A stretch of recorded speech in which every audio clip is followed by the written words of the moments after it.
Jake Ellison sat in the back row of the Great Chamber on Athvera, the capital world of the Galactic Council. He had been sitting in that same seat for 3 years, not because he liked it, but because no one ever offered him a better one.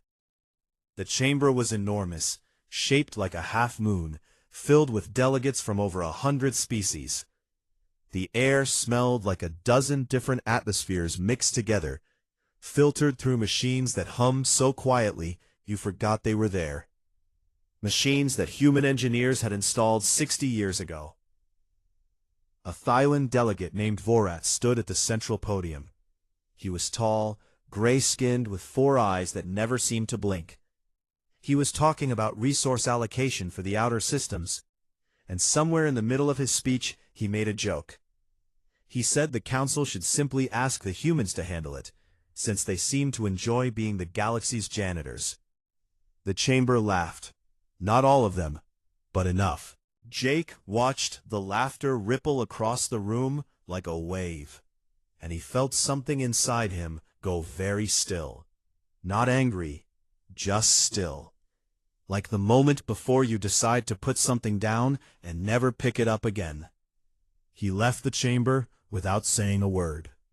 6,000 light-years away, Commander Nate Caldwell stood on the bridge of the USS Starfall, a deep space carrier that had been patrolling the Fringe Corridor for the last 9 years. The Fringe was the most dangerous stretch of space in the known galaxy. Pirate fleets hid in its asteroid fields. Raider clans used its dark nebulae as staging grounds.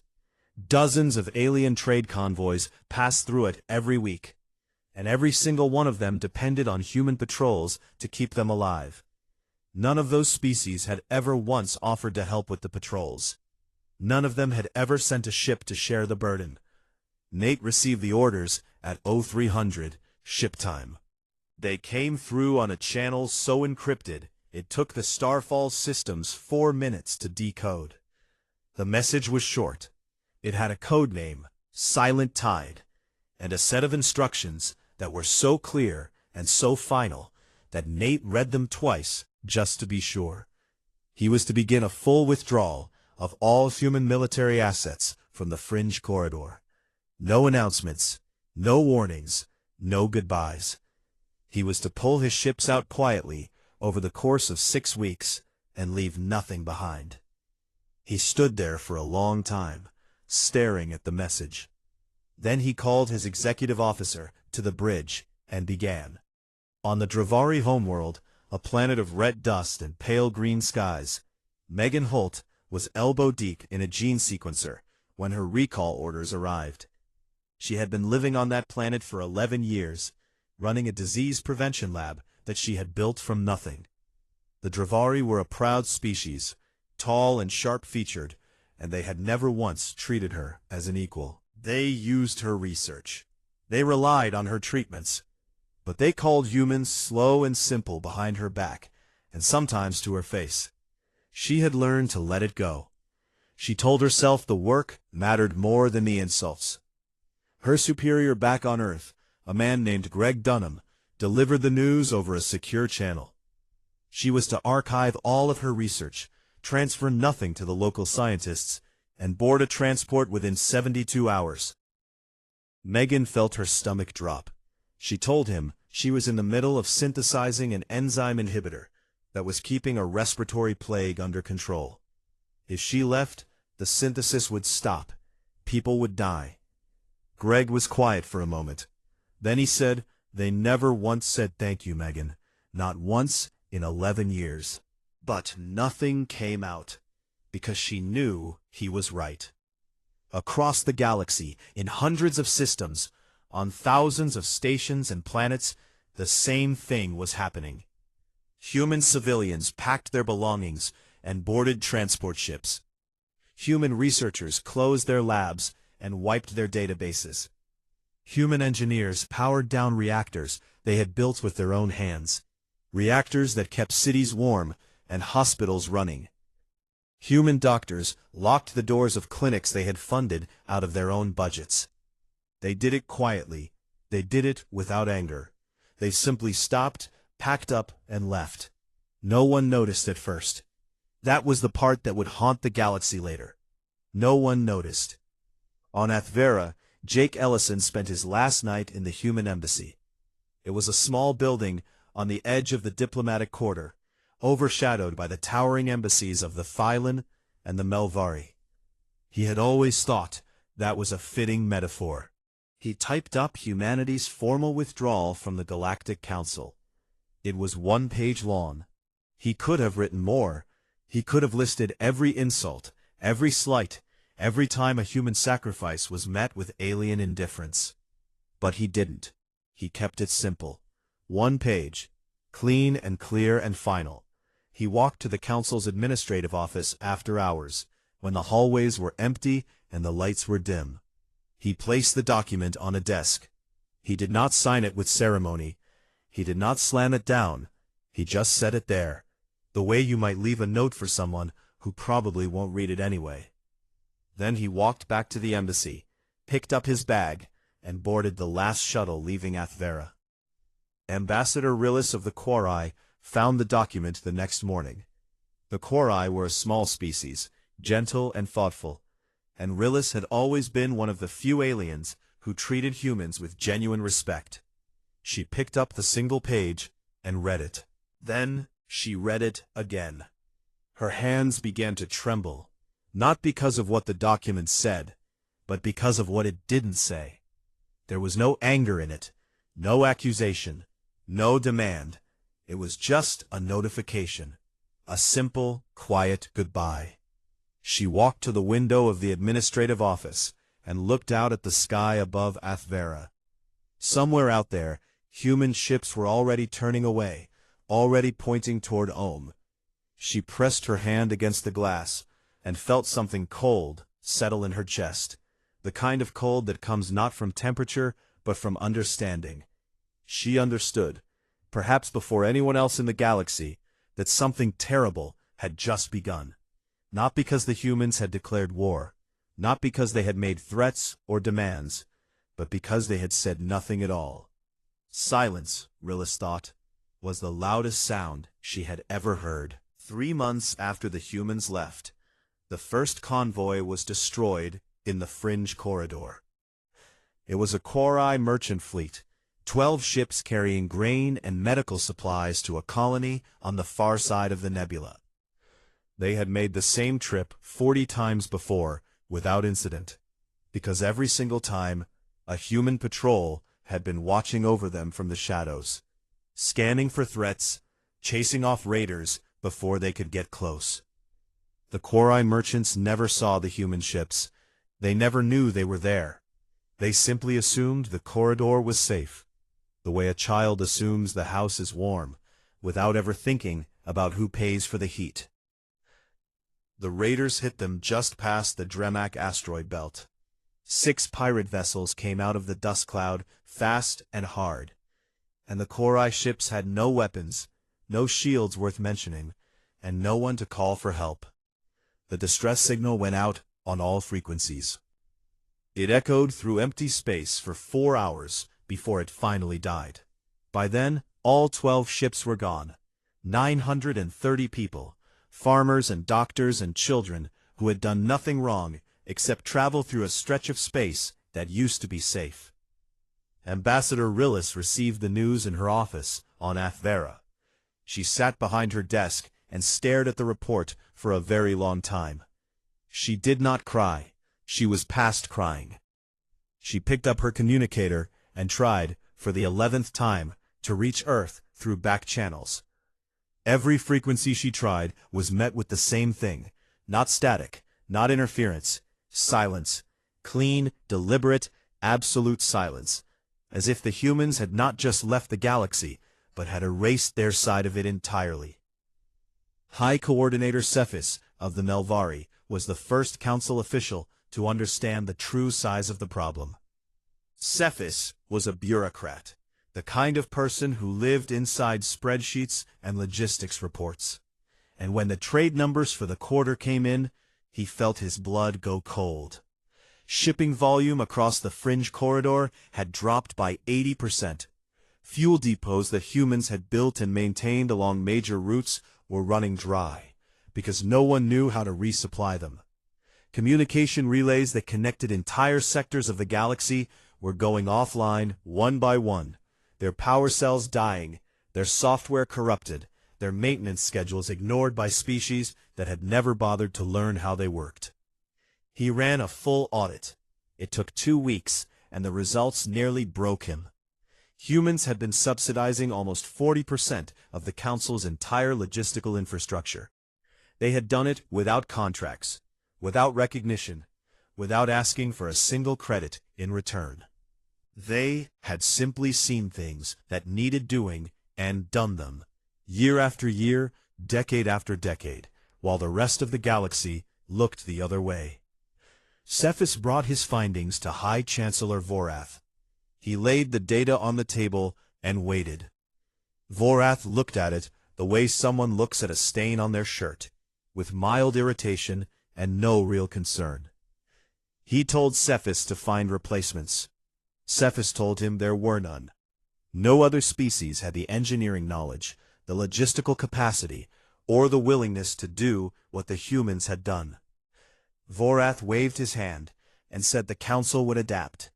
He said this with the confidence of someone who had never in his life had to fix anything himself. The galaxy did not adapt. On the Dravari homeworld, the plague came back. Megan Holt's enzyme inhibitor had been the only thing keeping it suppressed, and without her lab producing fresh batches every week, the existing supply ran out in less than a month. The first cases appeared in the capital city, then the southern provinces, then everywhere. The Dravari government scrambled to find someone who could replicate the treatment. But the formula was complex, built on 11 years of Megan's research she had been ordered to archive and take with her. The Dravari had never asked her to teach them. They had never asked to learn. They had simply used what she gave them and assumed it would always be there. Within 6 weeks, hospitals across the planet were overwhelmed. The Dravari ambassador stood before the Council and begged for help. He was shaking. His voice cracked. He described children dying in hallways because there were no beds left. The chamber was quiet, but it was not the respectful quiet of sympathy. It was the uncomfortable quiet of people who knew they should do something, but had no idea what. No one could help. No one had the expertise. And then, as if the galaxy had decided to punish itself, the border between the Thylon and the Valesi caught fire. It had been a tense border for over a century. Two proud, militaristic species sharing a stretch of space rich in resources and short on patience. For 112 years, human diplomats had kept the peace. They had shuttled back and forth between the two capitals, translating not just languages, but intentions, calming tempers, finding compromises, doing the exhausting and thankless work of making sure two species who hated each other never quite hated each other enough to start shooting. The diplomats were gone now. There was no one left to translate, no one left to calm. A Thylon mining vessel crossed into disputed space and was fired upon by a Valesi patrol. The Thylon responded by sending warships. The Valesi matched them. Within 4 days, there were 100 ships facing each other across a line that had held for a century. And the only people who had ever known how to hold it were sitting on a porch somewhere on Earth, drinking coffee and watching the rain. Defense Minister Kravoth, Vorath's military advisor, had once called human fleets decorative. He had said this at a dinner party, and people had laughed, because it was easy to laugh at the species that did the hard work, while you drank wine and took credit. Kravoth was not laughing now.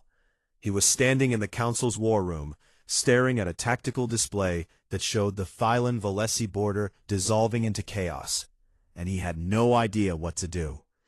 Human commanders had written the playbook for every major peacekeeping operation in living memory. Kravoth had never read it. He had never thought he needed to. Vorath appeared on the Council's public broadcast that evening. He stood at the podium where he had once mocked the humans, and told the galaxy that their departure was irrelevant. He said the council was strong. He said the council would endure. He said these things with his 4 eyes staring straight into the camera. And across 1,000 worlds, people watched him and felt nothing but fear, because they could see what he refused to see. The machine was breaking. The gear was missing. And the sound it made as it ground itself apart was the sound of a galaxy learning too late what it had thrown away. Rillis watched the broadcast alone in her office. When it was over, she turned off the screen and sat in the dark. She thought about Jake Ellison, the quiet human who had placed a single page on a desk and walked away without a word. She thought about how small that gesture had seemed at the time, and how enormous it seemed now. She whispered into the dark room, to no one, "What have we done?" It never does. 8 months after the humans left, a woman named Katie Marsh sat alone in a small room on a neutral trading station called Outpost Ven, writing the most important article of her life. Katie was human. She was a journalist who had chosen to stay behind when everyone else went home. Not because she disagreed with the departure, but because she believed someone should witness what came next. She had rented a tiny compartment on the station, barely big enough for a bed and a desk, and she spent her days interviewing the aliens who passed through. Traders, refugees, soldiers on leave, ordinary people from a dozen species who were all, in their own way, trying to understand what had gone wrong with the galaxy.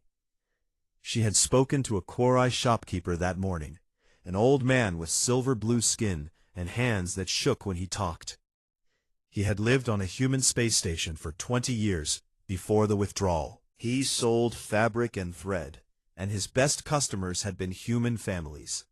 He told Katie that the humans used to fix things on the station, not because anyone asked them to, not because it was their job, but because they noticed when something was broken, and it bothered them to leave it that way. A flickering light in a hallway, a leaking pipe in the market, a bench with a cracked leg. They just fixed it. He said he never realized how much they did until they were gone, and everything started to break at the same time. Katie published the article that evening. She titled it simply, and the piece spread across alien networks faster than anything she had ever written. Within a week, it had been translated into 40 languages. Billions of beings read it.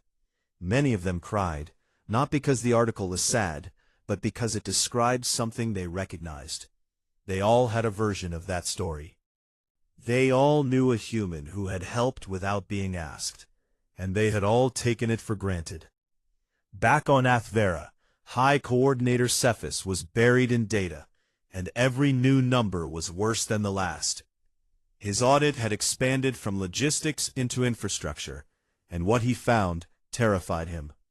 Human engineers had been quietly reinforcing the Council's core systems for decades. They had patched failing power grids, upgraded communication arrays, redesigned water purification networks, and reinforced structural supports on dozens of space stations. They had done all of this without filing reports, without requesting budgets, and without telling anyone. They just did it, the same way they fixed broken benches and leaking pipes, because it needed doing and no one else was going to do it. Now those patches were failing.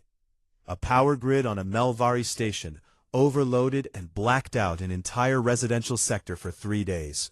A communication array in the Korath system went offline, cutting 12 colonies off from the rest of the galaxy. A water purification plant on a Thylan border world began producing contaminated water because a filter that a human engineer had secretly upgraded 14 years ago had finally worn out, and no one even knew it existed until it stopped working. Cephas stood in his office and stared at a map of the galaxy. Red dots marked every system where human-maintained infrastructure was failing. There were so many red dots that parts of the map looked like they were bleeding. The war between the Thylan and the Valesi had grown into something monstrous. 6 star systems were now contested. Fleets clashed in the dark between worlds, and the casualties were no longer measured in hundreds, but in hundreds of thousands. The council voted to send a peacekeeping force, but when they tried to assemble one, they discovered something that should have been obvious, but somehow never was.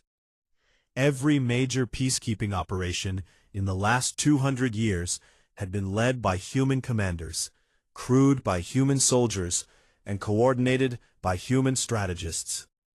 The council had no one trained for it. They had no doctrine. They had no experience. They had let the humans do it all, every single time, and now they were standing in front of a fire with no idea how to put it out. Admiral Draven Show of the Valesi watched the disaster unfold from the bridge of his flagship. He was old enough to remember serving alongside human officers during the Krathian border crisis 30 years ago.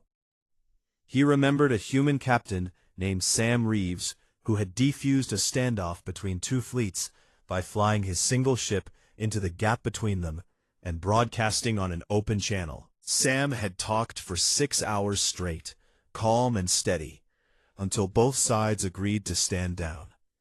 Draven had thought it was the bravest thing he had ever seen.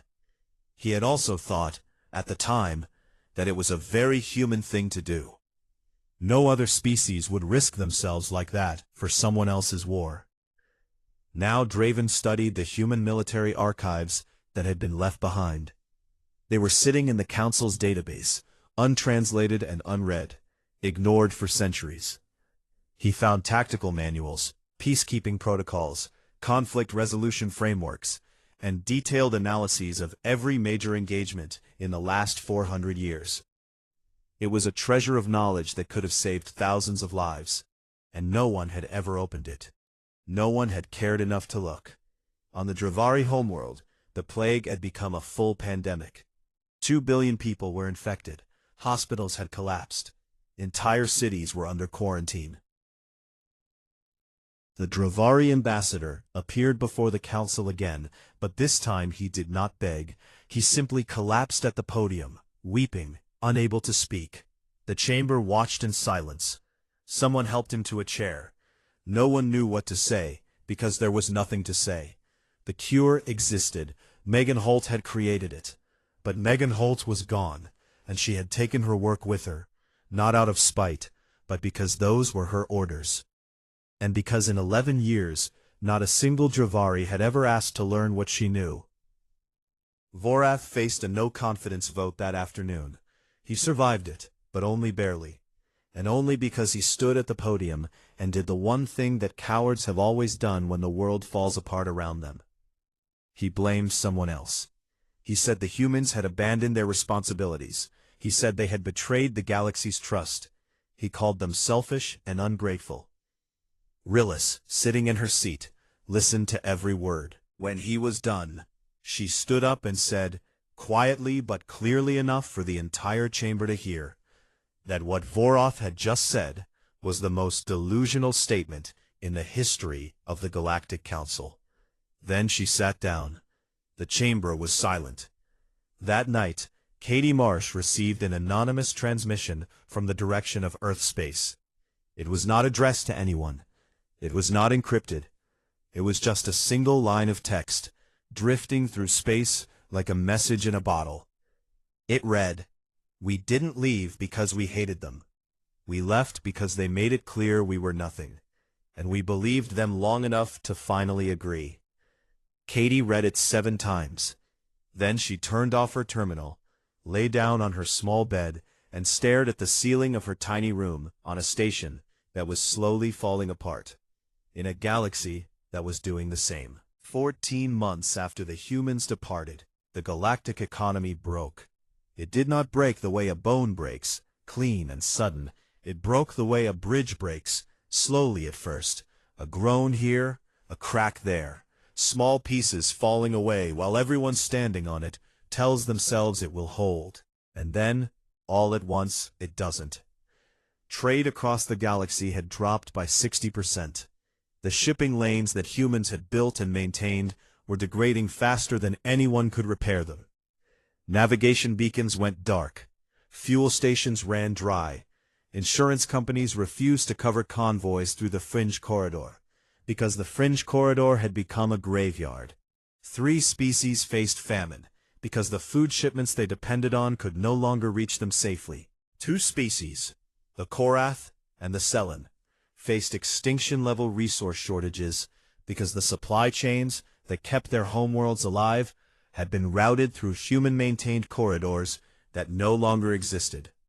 On Athvera, the Council met every day now, and every day the news was worse. The Phylon-Veloci War had turned into something no one could control. Both sides had deployed weapons that were banned under galactic treaties, weapons that burned atmospheres and poisoned oceans and left worlds uninhabitable for centuries. The treaties that banned these weapons had been negotiated by human diplomats. The enforcement mechanisms had been designed by human lawyers. Without either, the treaties were just words on a screen, and words on a screen had never stopped a war. Vorath was removed from power on a Tuesday. It was not a vote, it was not a legal process.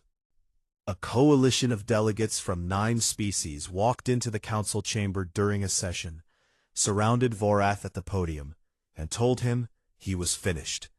There were no weapons, there was no violence. They simply stood around him, these representatives of worlds that were starving and burning and dying, and they looked at him with eyes that held nothing but contempt. Vorath tried to speak. One of the delegates, a Korai woman with white hair and steady hands, said, "You have spoken enough." He was escorted from the building and exiled from Athvera that same day. No one defended him. No one even looked at him as he left. Rilis was appointed interim chancellor. She did not want the position. She took it because someone had to, and because she was the only person left in the council who still had any idea what to do, even though what she had to do was the hardest thing she had ever faced. Her first act was to open a formal communication channel to Earth. She did not send a political message. She did not send a list of demands, or a diplomatic proposal, or a carefully worded statement drafted by a committee. She sat alone in her office, in front of a recording device, and she spoke from the heart for 11 minutes. She talked about a human doctor named Sam Reeves, who had come to the Korai homeworld 20 years ago during the Krethian flu outbreak. The outbreak had killed 80,000 Korai in 2 weeks, and the Korai medical system had been overwhelmed. Sam Reeves had flown in on a transport ship loaded with medicine and equipment that he had paid for himself. He worked for 40 days without rest, sleeping in hallways, eating whatever someone put in his hands, treating patients until his own hands shook from exhaustion. He saved over 12,000 lives. When it was over, the Korai government sent him a formal letter of thanks. It was 1 paragraph long. He never received anything else. Rilis talked about the human engineers who had rebuilt the Korai aqueducts after the great earthquakes. They had come with machines and materials and worked for 2 years in the dust and the heat. And when they were done, they refused payment. The project leader, a young woman with sunburned skin and tired eyes, had said, "You needed water. We knew how to get it to you. That's enough." Rilis paused in her recording. She looked directly into the lens and said, "We were ungrateful. We were blind. We saw what you gave us, and we told ourselves it was nothing. We told ourselves you were simple. That your kindness was weakness. We were wrong about all of it, and we are sorry. We are so deeply sorry." The message was sent. It traveled across the void toward Earth space at the speed of light. Days passed, then weeks. The channel remained open. No response came. Rilis checked the channel every morning. Every morning, there was nothing. Katie Marsh, still living on Outpost Ven, made a decision that most people told her was insane. She bought fuel for her small ship, stocked it with enough food for a month, and flew toward human-controlled space. She was, as far as anyone knew, the first non-military person to attempt contact with humanity since the withdrawal. She crossed the border expecting to find wreckage, debris, some sign of a civilization in retreat. Instead, she found order. Human stations were operational, their lights glowing steady in the dark. Traffic moved between colonies in neat, organized patterns. Sensor arrays swept the space around her the moment she entered, and within minutes, a patrol vessel appeared on her scope. The ship was called the Ridgeline. Its commander was a young officer named Lieutenant Aaron Price. He hailed her with a voice that was calm and professional and completely devoid of hostility. He asked her to identify herself and state her purpose. She told him she was a journalist. She told him she wanted to talk. She told him the galaxy was falling apart, and she wanted to understand why the humans had left. Aaron Price was quiet for a moment. Then he said, "Ma'am, I appreciate you coming out here, and I mean that, but I can't let you through. This border is closed." Katie asked him if there was any anger, if the humans were punishing the galaxy, if this was revenge. Aaron's voice softened, just slightly, just enough for Katie to hear something in it that made her chest ache. He said, "We're not angry anymore. That's the part they won't understand. We're not punishing anyone. We're not trying to teach anyone a lesson. We're just done. We gave everything we had for 400 years, and it wasn't enough. It was never going to be enough, so we stopped. That's all." Katie asked if there was any chance they would come back. The line was quiet for a long time. Then Aaron said, "I have a daughter, ma'am. She's 4 years old. She has never once been called inferior. She has never been laughed at for trying to help someone. She sleeps well at night. I'd like to keep it that way." He paused. "Safe travels home." The channel closed. Katie sat in her cockpit, alone in the dark between the stars, and she understood. She understood that this was not anger. This was not pride. This was a species that had been hurt so many times and so deeply that it had finally built a wall, not to keep others out, but to keep its own heart from breaking again. She turned her ship around and flew back to Outpost Ven. She wrote her account that night and published it the next morning. It spread across every network in the galaxy within hours. Billions of beings read Aaron Price's words, and for the first time, the galaxy did not feel anger or fear or confusion. It felt shame. And shame, Katie thought, as she stared at the numbers climbing on her screen, was the first honest thing the galaxy had felt in a very long time. 2 years after the humans left, the galaxy was still alive. Barely. The war between the Thylon and the Valesi had ended, not because anyone had negotiated a peace, but because both sides had simply run out of the will to keep fighting. Their fleets were shattered. Their border worlds were burned. Millions were dead, and the survivors were too tired and too hungry to hold a weapon. They stopped shooting the way a sick animal stops walking. Not by choice, by exhaustion. The Dravari plague had been contained, but not cured. The Dravari government had done the only thing it could, and sealed off infected regions entirely. Hard quarantine. No one in, no one out. Behind those sealed borders, people lived and died with a disease that a human scientist had once held at bay, with a treatment she built in a lab that no longer existed. The official death toll was 9 million. No one wanted to count that high. Trade had partially resumed, but at a fraction of what it used to be. Ships moved through the old lanes carefully, like animals returning to a forest after a fire, sniffing the air, ready to run. Pirate attacks were still common. There were no human patrols to stop them. The Council had tried to build its own peacekeeping fleet, but it was small and poorly trained, and everyone knew it. The galaxy had become a darker, colder, more dangerous place, and the beings who lived in it were beginning to accept that this was simply how things were now. On Athvera, Rillis had sent 47 messages to Earth. She had recorded each one personally. Some were short, some were long. In one of them, she talked for nearly an hour about the history of human-Quori relations, about every kindness, every sacrifice, every moment when a human had reached out a hand and a Quori had failed to reach back. She sent them all into the void, toward Earth space. She received no response to any of them. Not one. She did not stop sending them. On a quiet morning in the Council's second year without humanity, Rillis convened a special session.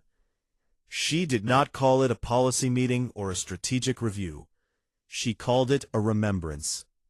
The delegates filed into the great chamber slowly, many of them new, many of them replacing officials who had resigned or been removed in the chaos of the past 2 years. They sat in their seats and waited, and the chamber was more quiet than it had been in living memory. Cephas stood at the podium. He was thinner than he used to be. The audit had aged him. He held a document that he had spent 6 months compiling, a complete accounting of everything humanity had done for the galaxy during its 400 years of Council membership. Every peacekeeping mission, every medical intervention, every infrastructure project, every trade route they protected, every famine they helped prevent, every war they helped stop, every small and invisible act of maintenance and care that had kept the galaxy running while no one watched and no one thanked them. He began to read. He read for 6 hours. He read about human ships that had evacuated alien civilians from war zones while their own crews were under fire. He read about human doctors who had traveled to plague worlds, knowing they might not come back. He read about engineers who had spent their careers on alien stations, far from home, far from their families, fixing things that no one knew were broken until they were fixed. He read about diplomats who had spent decades learning alien languages and alien customs and alien ways of thinking, not because they had to, but because they believed that understanding someone was the first step toward helping them. The chamber was silent the entire time. Some delegates wept. Some simply sat with their heads bowed, unable to look up. Voraf's old seat was empty. No one had taken it. No one wanted to sit where he had sat. When Cephas reached the end of the document, he paused. He looked up from the podium and said, "I added a personal note at the end. I hope the Council will forgive me the liberty." He cleared his throat and read the final lines.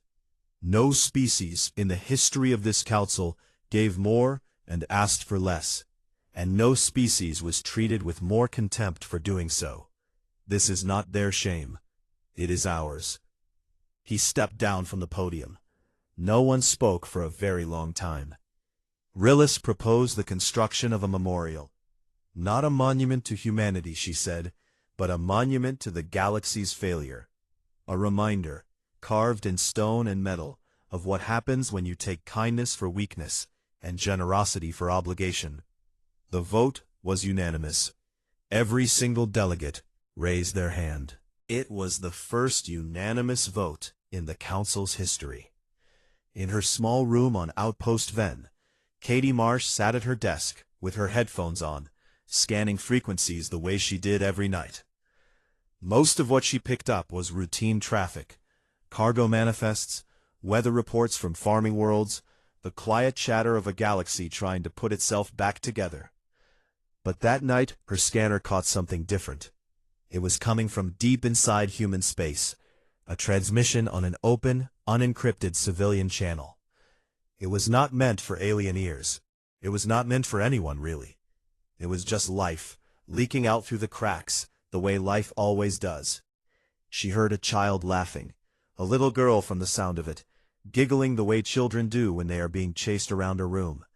And underneath the laughter, a woman's voice, soft and warm, singing a lullaby. The words were old and simple, the kind of song that mothers have sung to their children since before anyone can remember. Katie could not make out the woman's name. It did not matter. She listened for a long time. She listened to the laughter and the singing and the ordinary beautiful noise of people living their lives in peace. And she felt something break inside her that she knew would never quite heal. She turned off her equipment. She sat in the dark, and she whispered, to no one, to herself, to the galaxy that would never hear her, "They're not coming back." Far away, on a human colony world called Haven, Nate Caldwell sat on the porch of a small house he had built with his own hands. He was retired now. The USS Starfall had been decommissioned, its hull recycled into building materials for a new school in the town down the road. He didn't miss the ship. He didn't miss the patrols, or the long watches, or the cold silence of deep space. He had given 30 years of his life to protecting people who never knew his name and never wanted to learn it. And now he was done, and he was at peace with that. His daughter, Chloe, was in the yard, chasing fireflies through the tall grass. She was 7 years old. She had her mother's eyes and her father's stubborn jaw, and she laughed like the world was made of good things. She did not know about the Galactic Council. She did not know about the Fringe Corridor, or the Dravari Plague, or the war that had killed millions. She knew about fireflies and bedtime stories, and the way her father's hand felt when he held hers on the walk to school. Nate watched her run through the grass, her small hands cupping the air, trying to catch the light. He thought about the galaxy he had left behind. He thought about the convoys he had guarded and the people he had saved, and the aliens who had laughed when someone called him a janitor. He waited for the anger to come, the way it used to come in the early days, hot and sharp and hard to swallow. But it didn't come. There was nothing there, not anger, not sadness, not even memory really. Just a quiet space where something used to be, like a room in a house where you no longer live. Chloe caught a firefly. She ran to him, breathless, her hands cupped together, a tiny golden light pulsing between her fingers. "Look, Dad," she said. "Look what I found." He smiled and leaned down to see it. "That's a good one," he said. She grinned and opened her hands, and the firefly floated up into the warm evening air and disappeared among the stars. And that was the terrifying price. Not war, not revenge, not fury, not a fleet darkening the skies of Athvera, not a single shot fired in anger. Just a man on a porch, watching his daughter chase fireflies, not thinking about the galaxy at all. Just a species that had given everything it had, been told it meant nothing, and had quietly, gently, without malice or bitterness, chosen to believe it. The galaxy did not lose humanity to an enemy.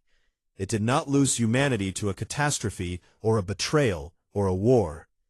It lost humanity to indifference, its own indifference, reflected back at it like light from a mirror, until the people on the other side simply turned away and found something better to look at. The memorial on Athvera was completed 6 months later. It was a simple structure, a wall of dark stone in the center of the diplomatic quarter, carved with the names of every human who had served the galaxy and received nothing in return. It stretched for 1/4 of a mile. Rillis visited it every morning. She stood before it and read the names and whispered her apologies to people who would never hear them. And out beyond the border, in the quiet and the warmth of 100 colony worlds, humanity lived on. They built schools and planted gardens, and raised their children in the light. They sang songs and told stories, and held each other's hands, and they did not think about the galaxy that had thrown them away. They were not angry. They were not waiting. They were simply, finally, home.